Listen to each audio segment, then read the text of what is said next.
जो हम बोलते हैं वही मोदी जी आजकल बोल रहे हैं। पता नहीं शायद मेमोरी लॉस हो गया है। और अमेरिका के राष्ट्रपति ने कहा कि भैया रूस के राष्ट्रपति पुतिन आए हैं। उनके पीछे लोग आए कहे नहीं नहीं नहीं भैया रूस के नहीं है, यूक्रेन के हैं। उनका मेमोरी लॉस हो गया था। वैसे ही हमारी प्रधानमंत्री का मेमोरी लॉस हो रहा है। मेरी बहन मुझे बता रही थी कि उन्होंने मोदी जी का भाषण सुना और उस भाषण में मेरी बहन ने मुझे कहा कि जो हम बोलते हैं वही मोदी जी आजकल बोल रहे हैं। पता नहीं शायद मेमोरी लॉस हो गया है।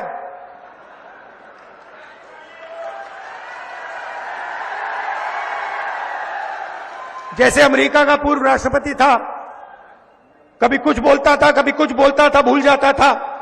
उसको याद दिलाना पड़ता था पीछे से, भैया आपको ये नहीं बोलना, आपको ये बोलना है। वहां पे यूक्रेन का राष्ट्रपति आया और अमेरिका के राष्ट्रपति ने कहा कि भैया रूस के राष्ट्रपति पुतिन आए हैं। उनके पीछे लोग आए कहे नहीं नहीं नहीं भैया रूस के नहीं है, यूक्रेन के हैं। उनका मेमोरी लॉस हो गया था। वैसे ही हमारी प्रधानमंत्री का मेमोरी लॉस हो रहा है।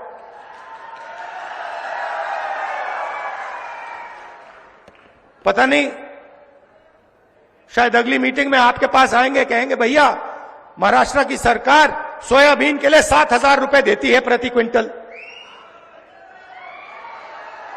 मैंने कहा कि बीजेपी कॉन्स्टिट्यूशन पे आक्रमण कर रही है।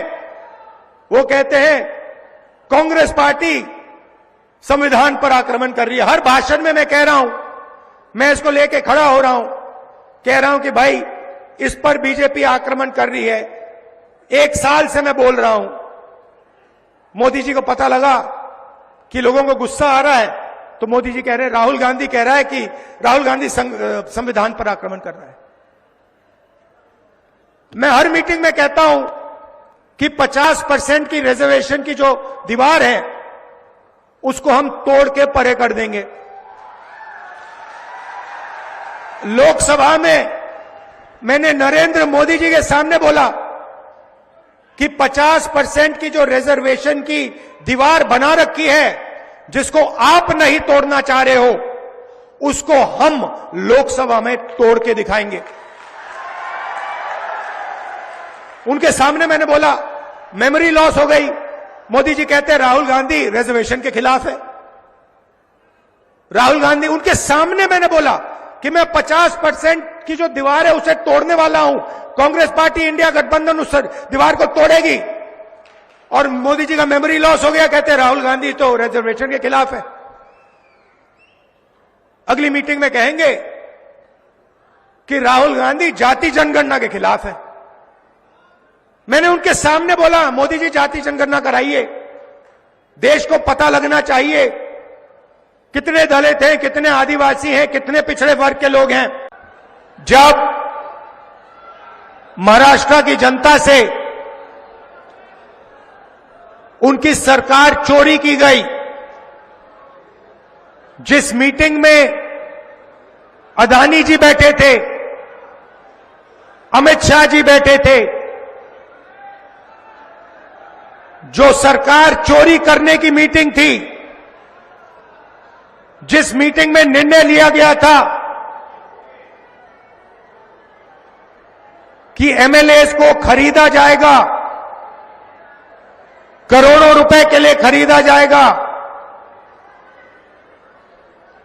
क्या जब अमित शाह जी और बीजेपी के लोगों ने यह मीटिंग की, जब उन्होंने आपकी सरकार खरीद कर आपसे चोरी की, क्या वो सब कहां लिखा है कि करोड़ों रुपए देकर महाराष्ट्र की जनता की सरकार को चोरी किया जाए? कहां लिखा है? मुझे दिखा दो। संविधान में कहां लिखा है कि सरकार को चोरी करना चाहिए? और आज महाराष्ट्र में हर एक व्यक्ति को मालूम है वो सरकार क्यों चोरी की गई थी।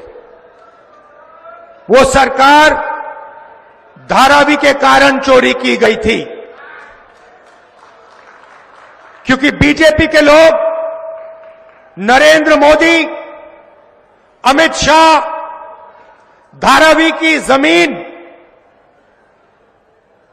महाराष्ट्र के गरीब लोगों की जमीन, 1 लाख करोड़ रुपए की जमीन अपने मित्र गौतम अदानी को देना चाहते थे। इसीलिए महाराष्ट्र की सरकार आपके हाथों से चोरी की गई है और यह पूरा महाराष्ट्र जानता है, पूरा महाराष्ट्र जानता है।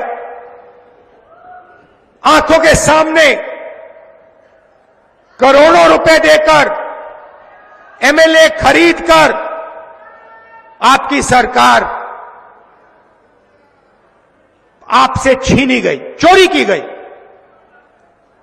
और प्रधानमंत्री ने, अमित शाह जी ने, पूरा देश जानता है कि इन्होंने ये काम करवाया है। उनकी बस टिकट फ्री कर दी। हम बस में जाते हैं, कंडक्टर हमसे पैसा मांगता है, आपने ये क्या कर दिया? तो फिर हम महाराष्ट्र के किसान से कहेंगे कि घबराइए मत, 3 लाख रुपए तक का कर्जा आपका महाराष्ट्र की सरकार माफ करेगी।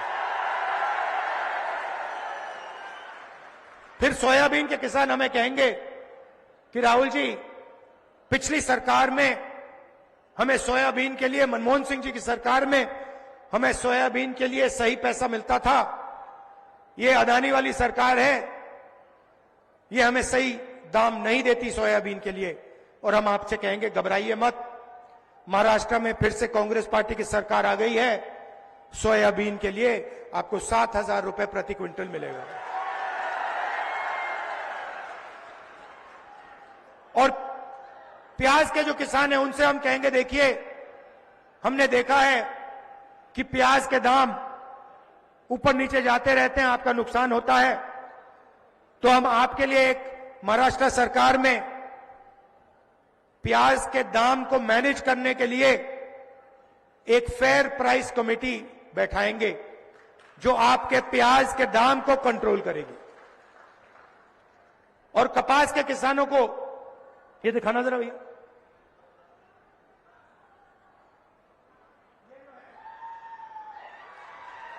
ये जो है